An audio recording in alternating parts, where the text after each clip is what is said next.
Mesdames et messieurs, les membres du jury, chers maîtres, cher amphithéâtre Baudin, bonsoir. Avant de traiter le sujet qui m'amène devant vous ce soir, à savoir si la loi libère, qu'en est-il de la loi pénale, laissez-moi tout d'abord vous remercier pour votre présence. Ayant conscience de passer en 10e position, dans un amphi surchauffé et de surcroît où l'on est mal assis à la longue, je tenais vraiment à vous remercier, car je suis agréablement surprise. Mais revenons-en au sujet qui nous intéresse. Si la loi libère, qu'en est-il de la loi pénale ? Je dois vous avouer mon étonnement à la lecture de la première partie de mon sujet, l'affirmation selon laquelle la loi libère. En effet, quelle ne fut pas ma stupéfaction. Cela fait presque 3 ans que j'ai l'honneur d'étudier dans cette chère faculté Saint-Serge, en tant qu'étudiante en droit, et je pense que beaucoup parmi vous partageront mon sentiment. J'ai davantage l'impression que la loi, l'étude de la loi, m'a davantage enfermée plus qu'elle ne m'a libérée, en me condamnant à des nuits d'insomnie, à réviser mes partiels et autres galops d'essai, ou en me clouant des jours entiers à mon bureau ou à la BU.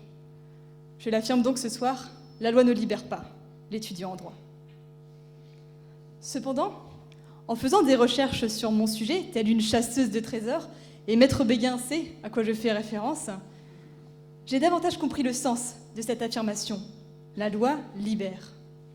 En effet, il faut relire Lacordaire. Bon, pour ne mettre mal à l'aise personne, laissez-moi tout d'abord vous le présenter. Jean-Baptiste Henri Lacordaire, également connu sous le nom de Père Henri Dominique Lacordaire, est né le 12 mai 1802 à Rossé-sur-Ourne, c'est en Côte d'Or, et est décédé le 20 novembre 1861 à Sorèze, c'est dans le Tarn. Vous l'aurez compris, Lacordaire est un homme religieux. C'est également un journaliste et un homme politique particulièrement éloquent de son époque. Lors de la 52e conférence de Notre-Dame de Paris, Lacordaire s'exprime en ce sens. Entre le fort et le faible, entre le riche et le pauvre, entre le maître et le serviteur, c'est la liberté qui opprime et la loi qui affranchit.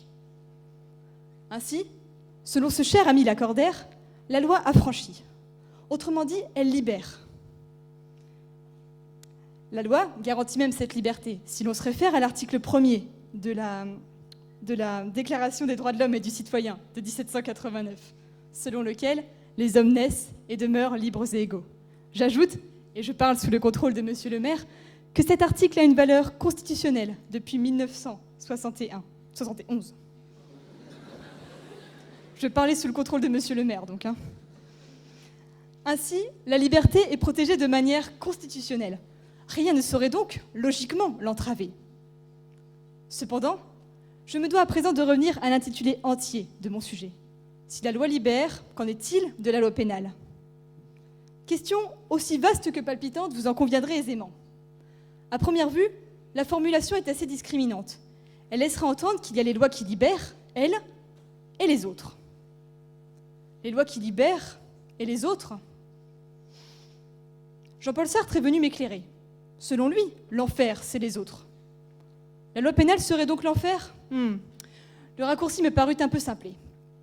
J'ai donc approfondi mes recherches en me replongeant dans mes cours de droit pénal général, et les L2 savent à quoi je fais référence.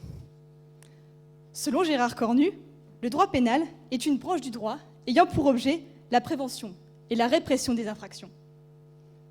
Le droit pénal est donc celui qui sanctionne, par opposition au droit civil, qui, lui, vise à régler des litiges entre particuliers. Résumons. Le droit civil arbitre. C'est un gentil droit qui vise à régler des litiges, alors que le droit pénal sanctionne, emprisonne, bref, opprime. C'est un méchant droit. Arrivé à ce stade de mon développement, j'aimerais que nous nous arrêtions quelques instants. Je dois vous confesser quelque chose, et plus particulièrement ce qui m'a conduit à participer à ce concours. Ayant le goût du défi et souhaitant me sortir un peu de mes cours de droit, en réfléchissant à une question dénuée de tout concept juridique, j'ai décidé de m'inscrire à ce concours pour m'oxygéner l'esprit, bref, me divertir. Vous constaterez que c'est tout l'inverse qui m'est arrivé, car je me retrouve à réfléchir devant vous sur une question juridico-juridique, à savoir si la loi libère, qu'en est-il de la loi pénale ?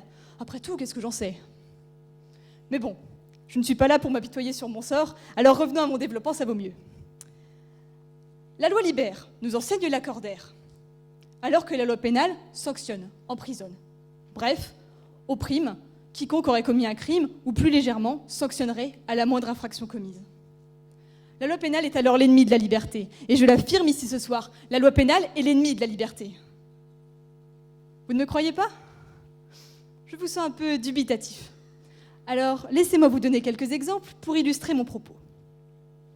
L'article R 623-2 du Code pénal sanctionne, d'une amende pouvant s'élever jusqu'à 450 €, toute forme de tapage nocturne.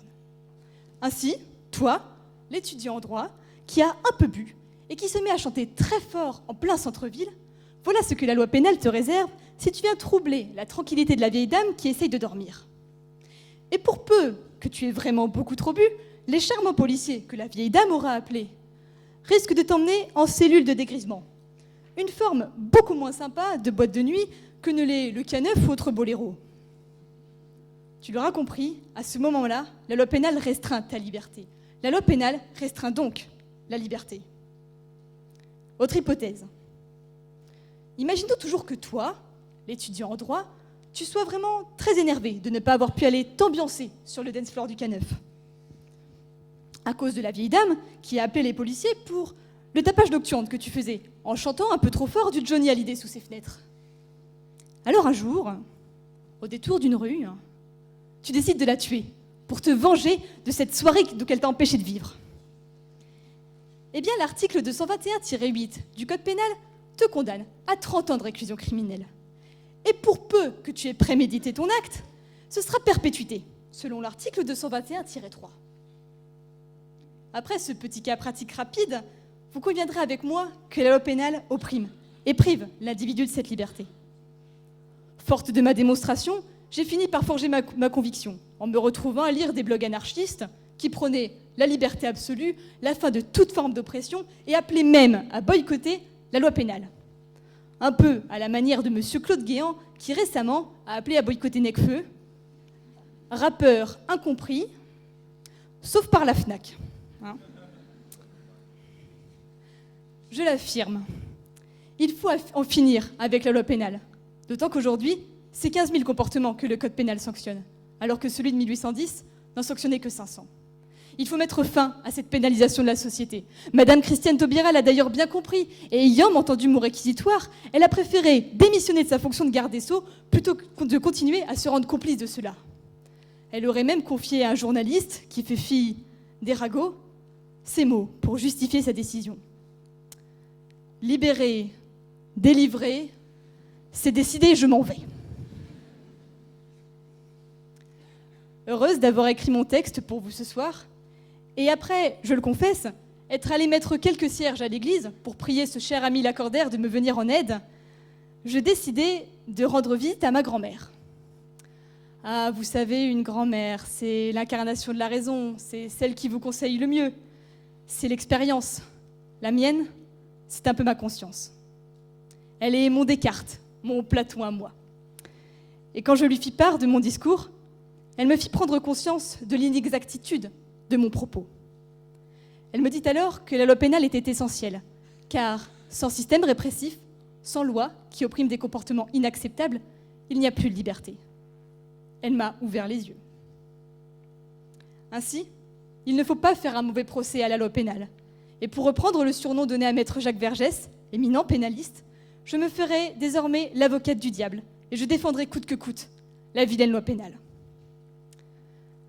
À l'instar de la force, qui a besoin du côté obscur pour être mise en valeur, la liberté, elle, a besoin de la loi pénale qui la restreint pour comprendre à quel point elle est précieuse. Merci.